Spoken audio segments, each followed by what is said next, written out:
So these are all the ATG basics for hockey. We're going to run it down into 3 different parts. First, we're going to go over the freak athlete checklist, where the hockey or skating standards align up within that list that's already been created by the folks at ATG. Then we're going into the Marty St. Louis standards, kind of just what he's known for and what really inspired what he did in his training, which is also public knowledge, and how it relates to hockey. And then we got additional abilities / personal needs towards the end.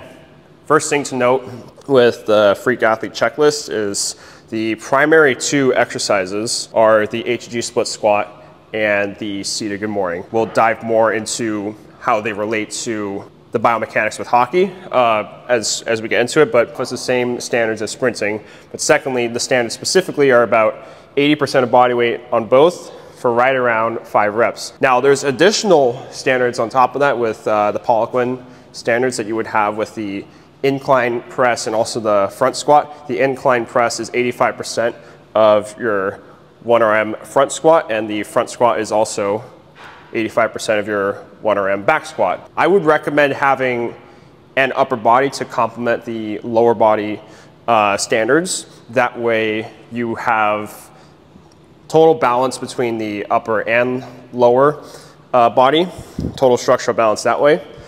And so those are going to be your basic exercises to program around your training. So the basics behind the split squat: you want the front hamstring to cover the calf, full complete knee bend. You can lift the front heel if you need to get extra range right here.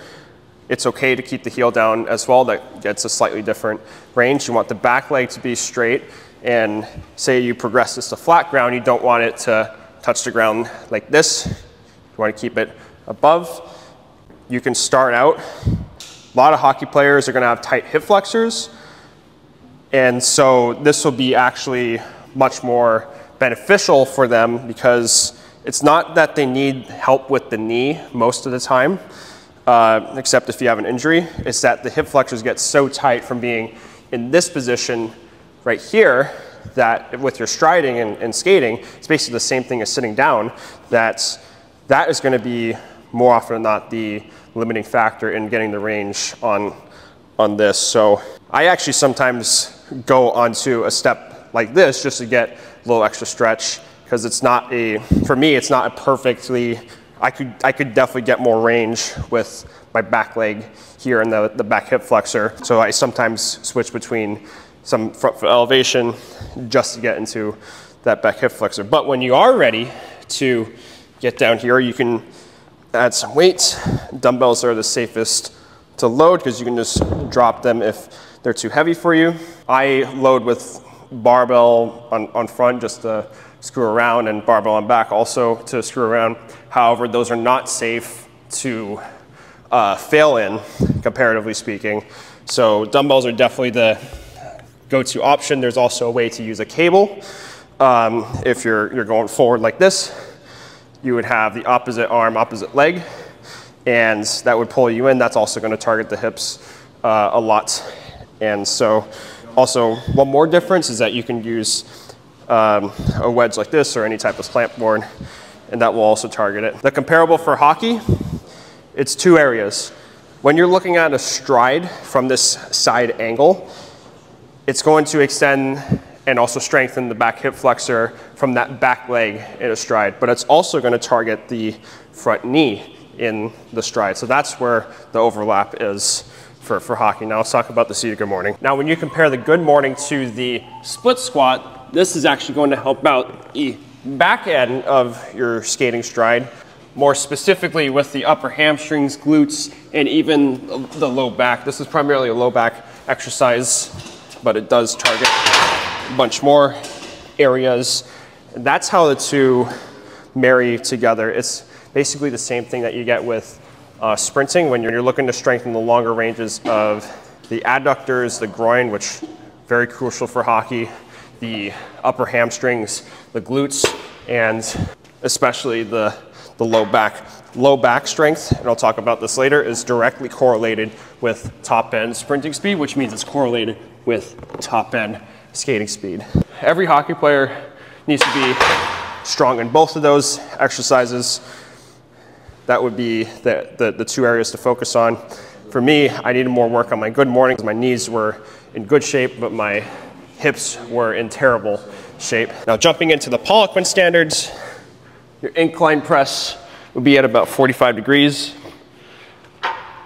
Very standard with a barbell. That would be typically the metric to go off of. You can use dumbbells, but they're not going to help with the top end strength the same that a barbell can, just because they don't weigh the same. And so what the incline press is going to do is oppose the lower body as you're skating or as you're sprinting. And so 10 to 15% boost, the better that you can get your arm swing, which means that the stronger you get up here, actually the faster that you get everywhere else. So that's the cool thing behind that. And then, as mentioned at the beginning, the incline press is structurally balanced with the front squat right here, going all the way down ass to grass, hamstrings covering the calf. You can have your heels down or your heels elevated. It doesn't matter too much. It is going to, if you have your heels down, isolate the hips more. If you have your heels up, it's going to isolate the quads more, but also the front squat's going to get the quads a little bit more. And also the posterior chain. You're going to feel this in your back, actually, if you get it with the proper form, just because this is forcing you to stay upright. Obviously, if you drop the elbows, you're going to end up dropping the bar, and that's not going to be proper form. Anyway, so those are the basic standards. Let's jump into the St. Louis standards. One of the most recently popularized videos of Marty St. Louis was this with the Nordic or glute ham raise. He would explode up, pop down, hold this for about as long as he could, come back up, do it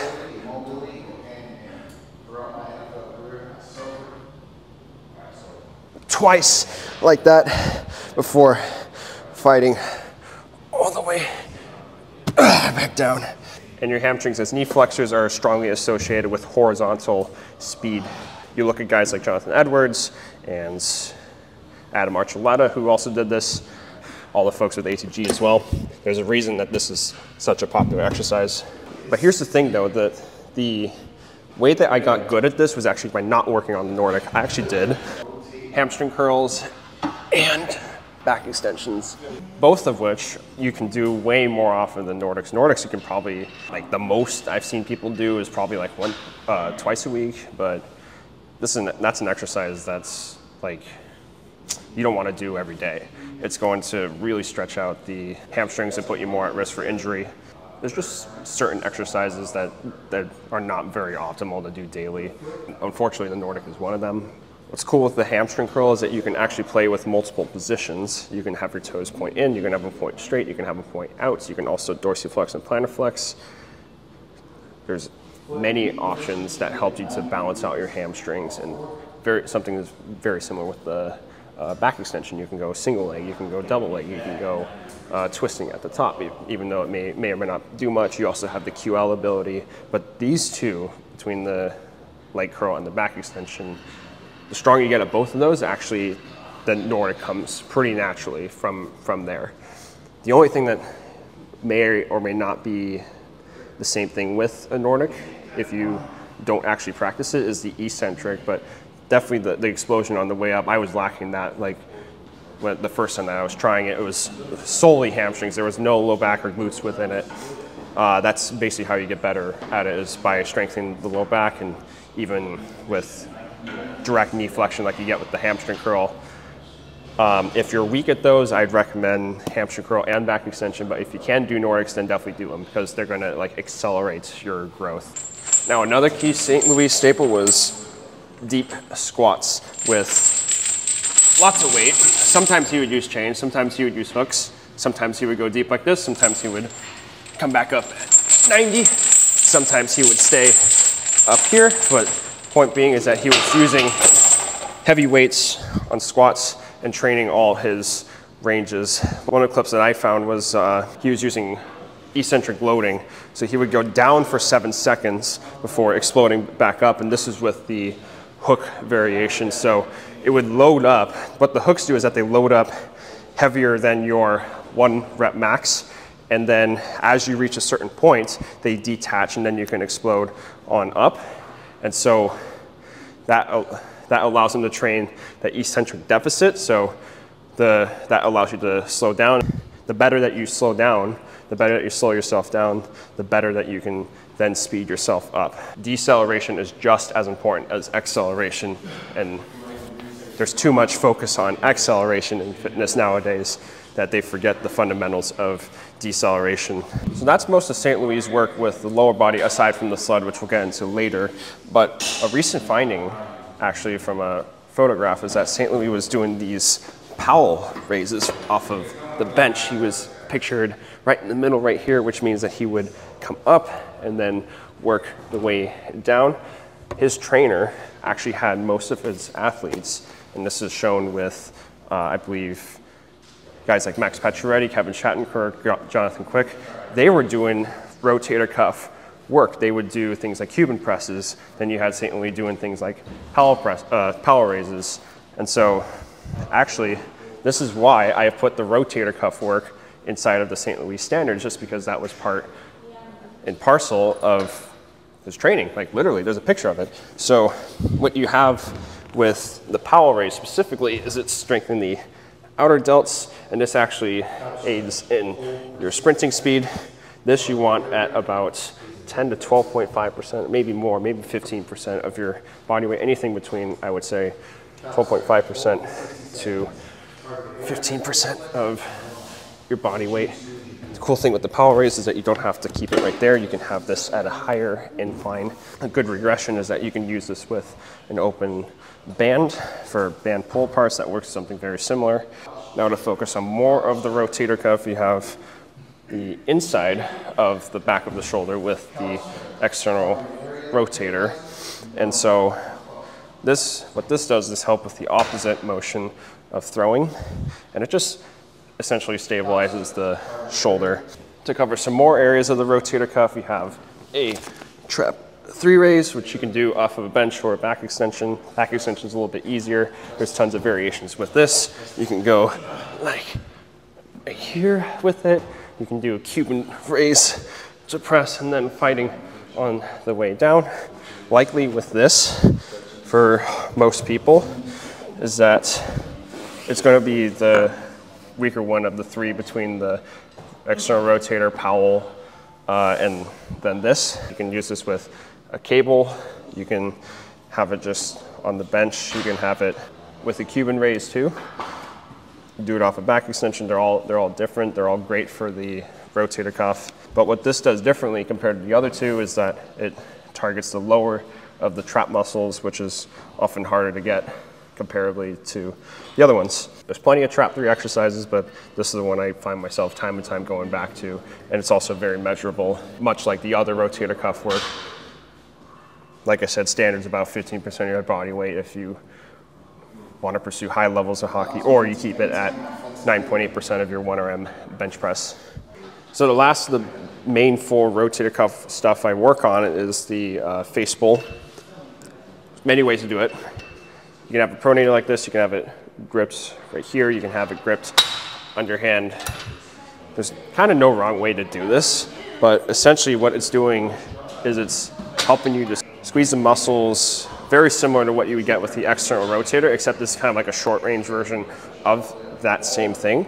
And so it also helps to open up your posture here, connecting mind to muscle for bettering your upper body posture. But again, because it's another shoulder stabilizer, it's going to help out your shoulder ability there.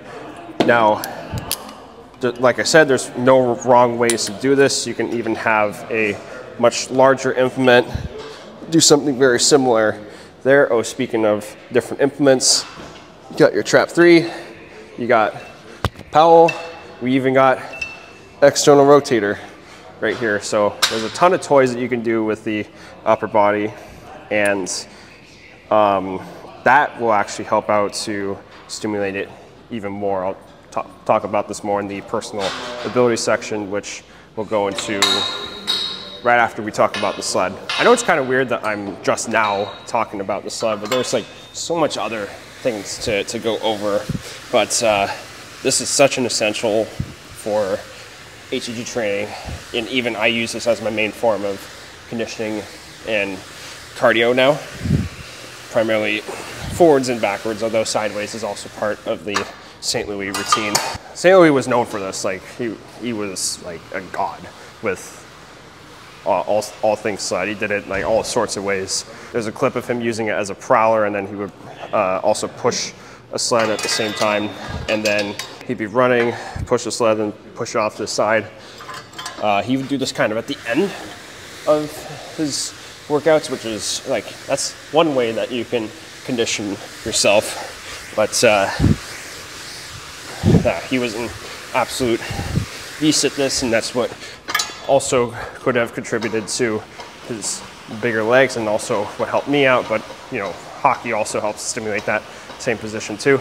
I shot a video with Ben that detailed out more of the St. Louis challenge, although I kind of screwed up in that video.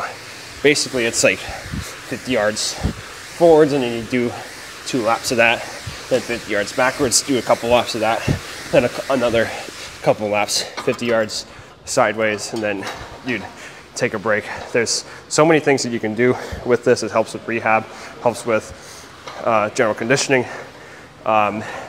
For someone like a Gen Pop client, it's going to heal them and also help them lose fat. For someone like me, you could either heal me or destroy me. I actually like this now better than bikes, which I know a lot of hockey players use, because this allows you to free flow. Instead of saying sit down, you're actually able to use most of your body instead of having just your hips stay in one place, and you know, have it to basically continue to get tight, which is never a fun thing. So that's the sled, sled, sled. So much you can do with it. Okay, now we're gonna go into additional ability, likely what would address personal needs, but are still part of the equation for hockey ability. And so we'll go over the ankle first, because this is actually very underrated for hockey specifically. So what do we have here? Your classic tib bar. And so what does this do from a hockey perspective? Well, it trains your dorsiflexion, which you need for better ankle freedom, strength, and all-around mobility. You can have this off of 2 legs, just like this. You can have it off of 1. With 1, you can actually correct imbalances or other previous traumas to the ankle, much of which I had, concerning I had a busted ankle actually from kicking a soccer ball one time the wrong way, and I actually had to kick left-footed instead of right-footed for a while. That was a very weird injury when I was 8. You also had something called lace bite for me, because I wore skates that were often too big for me, so I had to tie them tighter, and that's kind of like the pressure. Lace bite is kind of like the pressure on the top of your foot from like having to press the device into your foot too much. Considering also that skates are very stiff and they do not budge one bit. Not to mention, this is still very stiff, and it's over 5 years old. I can barely squeeze it together. It's a 5-year-old skate at this point, and they're made of carbon fiber, so they're gonna be stiff as hell. So this helps to open up the ankle. And for me, it actually got rid of my lace bite. And in addition to other things like the standing calf, like the seated calf, all the other ankle work that we'll quickly discuss here, which, speaking of the mobility, something that you can do as an addition to the tib raises, say if you want to get more freedom into the ankles and also mimic what's going to happen when you get onto the inside and outside edges in your skates, because the skates do hold up your ankles as you bend over, and also they hold up your ankles as you get your knee over your toe. The ankles are what drive the shin angle in hockey. It's not necessarily just the knees. This is going to help you out big time, so make sure your knees are over your toes. Get slightly wider than shoulder width. You're actually going to roll the ankles over. Yeah, Leonard Johnson's giving me a wink here, because he was the first one I saw this from. And so you're going to roll over the ankles, get a stretch on the inside and outside edges of the feet respectively. This is terrific for hockey. You can do this on skates as well. I do it as a mixture for both, just to free up the ankles. And well, you see it, here's some clips of NHLers bending their ankles like mad to the floor.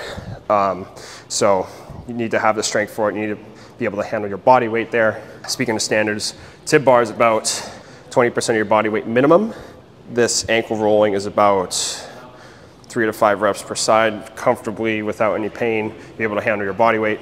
So those went over the shin portion and also the side to side part of the ankle. Now we'll go over kind of like the back part of the ankle, which is just as important as the front. If you want to take anything away, is that working on both sides of a joint is going to help out the overall strength of that specific area. So right here, you got your seated calf. That's the opposite of the tib raise. You can also use the standing calf with this.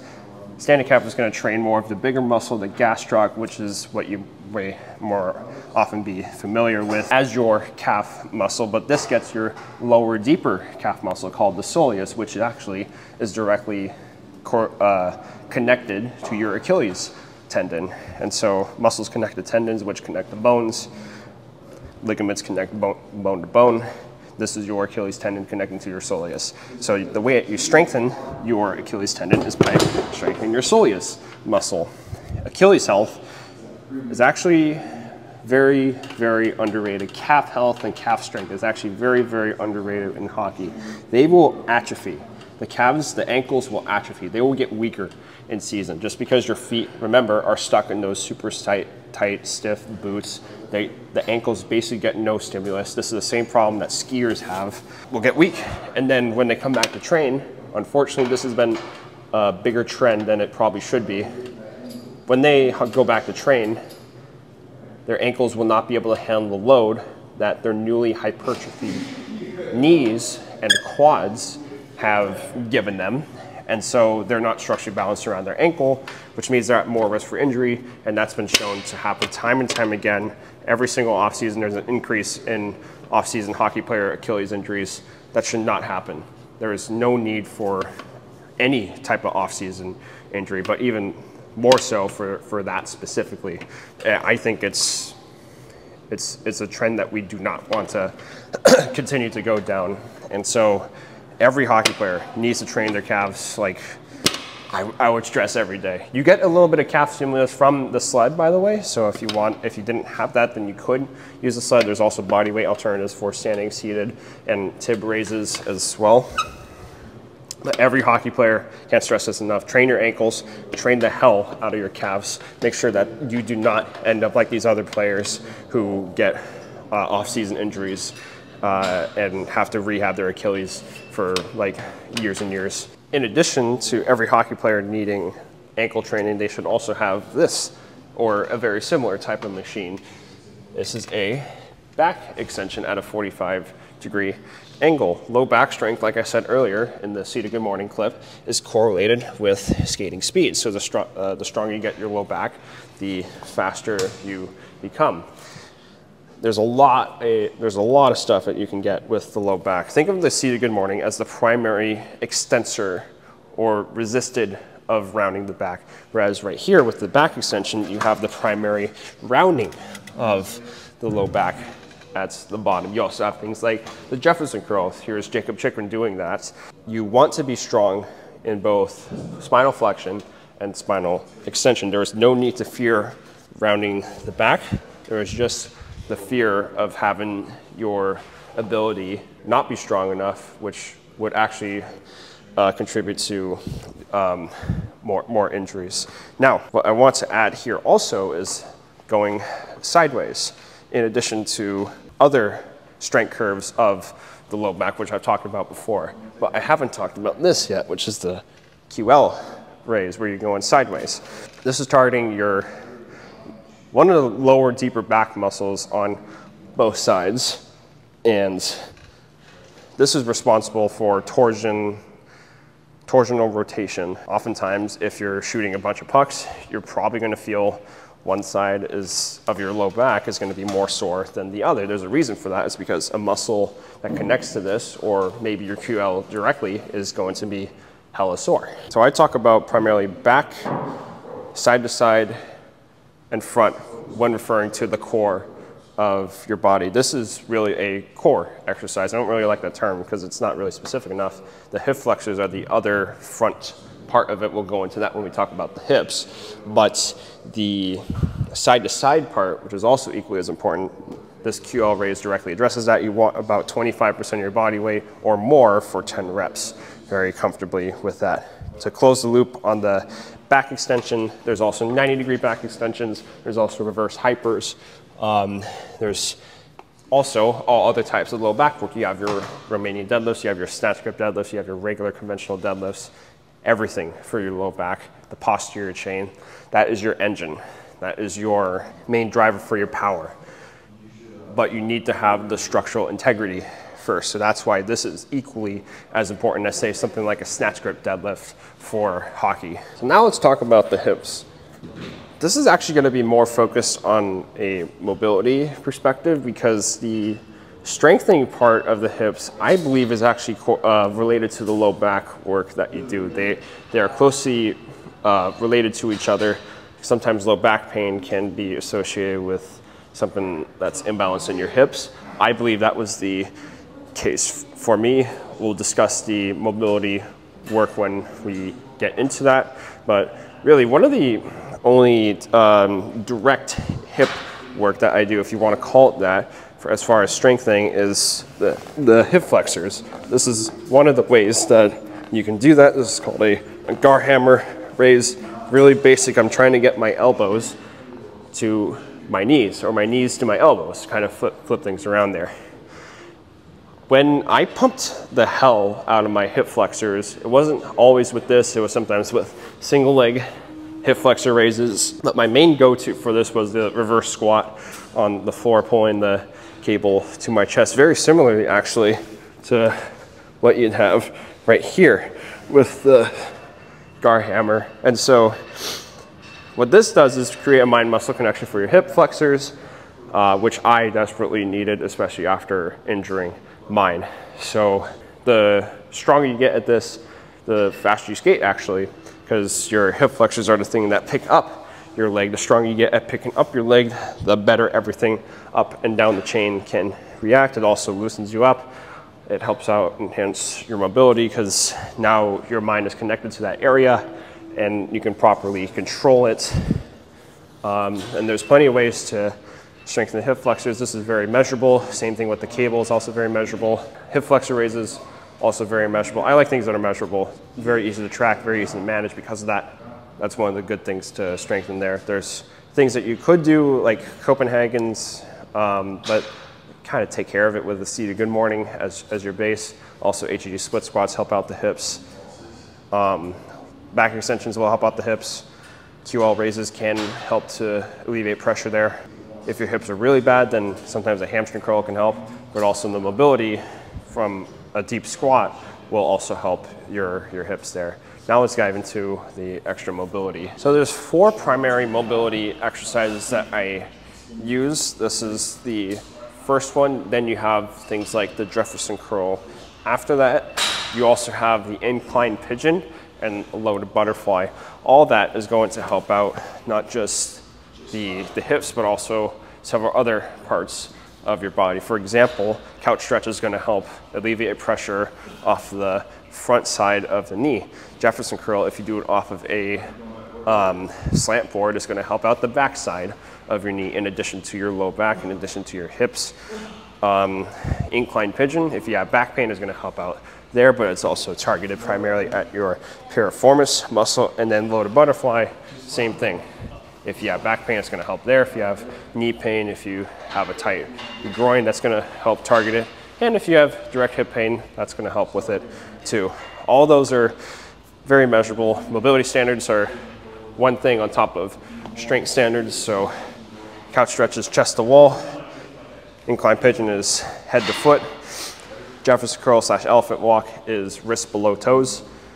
Loaded butterfly is thighs to floor with about 20% of your extra body weight total, about 10% body weight per hand. Getting into some more strength stuff, you also have your classic pull-up, which, by the way, lat strength is directly correlated with shooting speed. So if you want to increase your shot power, get stronger at your pull-ups, this is the primary reason Connor Bedard can do like 14 pull-ups with his tinier than stature body, but still have as hard of a shot as he does. It's not the only contributing factor. There's other things like with his mechanics as well that contribute to it.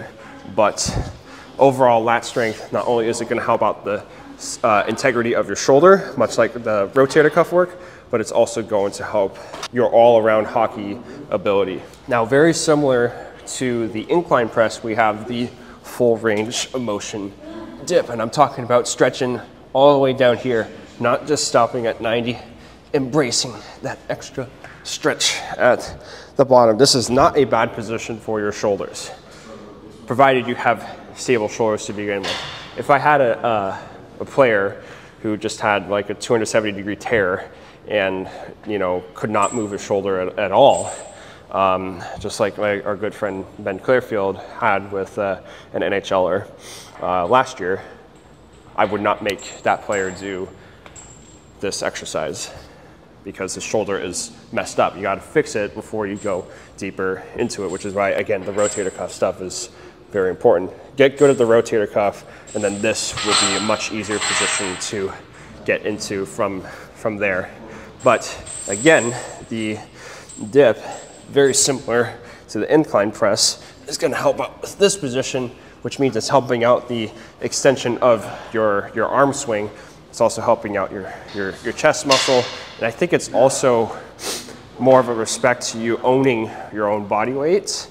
And it helps to, like, being able to, like, you know, pull your body weight or press your own body weight. Those are two feats of athleticism for sure. And again, every hockey player should be able to hold their own body weight.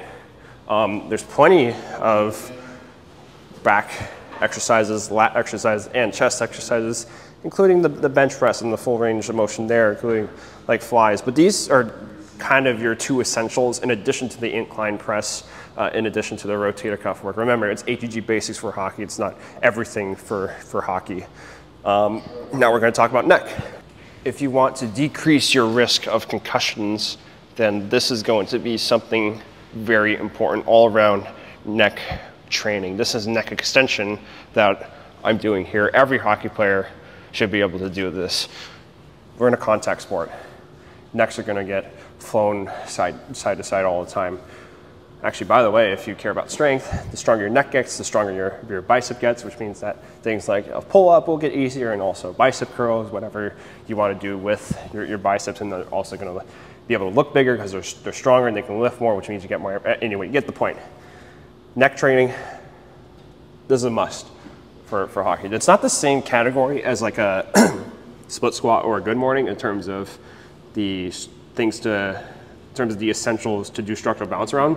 But as far as like essentials for the sport, train your neck. Train the absolute fuck out of your neck. You can do extension here. Most of us are weaker in extension compared to things like flexion and side to side. But really, I only focus on extension and flexion as the essentials. Sometimes I'll do side to side, sometimes I'll do rotational, but really it's just the extension, which again, most of us are often weak in, and it's that's one way to train it. You can also use a iron neck or cable machine, where you have the device connected to a cable or a plate.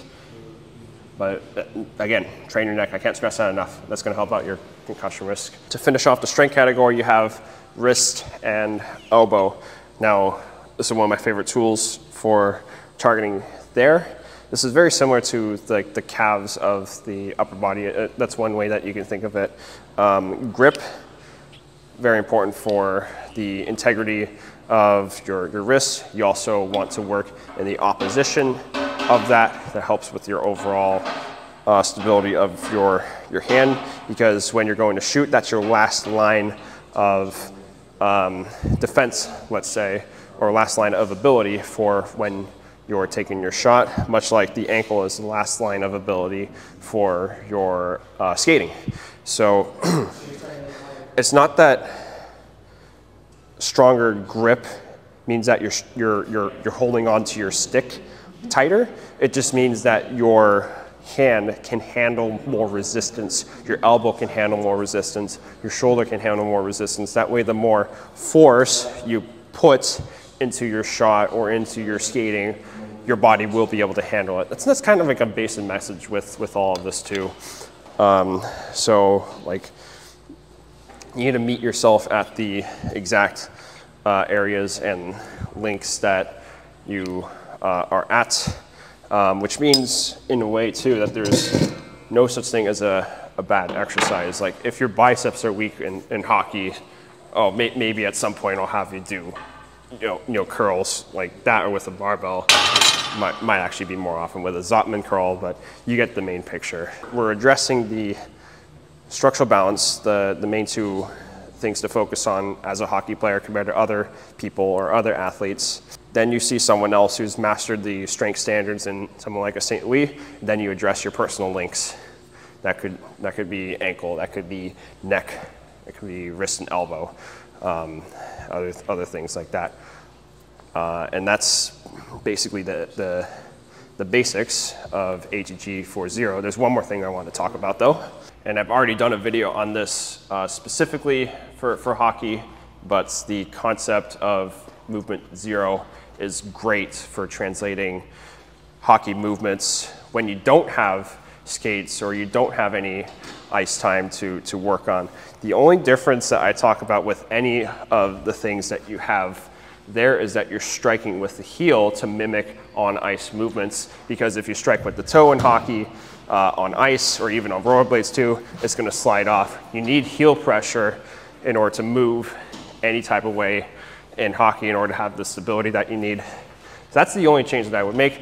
If you have weaker ankles though, then I would encourage you to just keep it normalized at the toe. But you can find that full video in the description that goes into way more detail into the routine behind that. And I think we covered quite a bit of all the essentials, all the basics of ATG for hockey. Now you see why I've gotten the results that I created with my body, and I can't wait to make that happen with more and more athletes over the years, especially hockey players and soon to be NHLers. So thanks for watching. I will see you next time.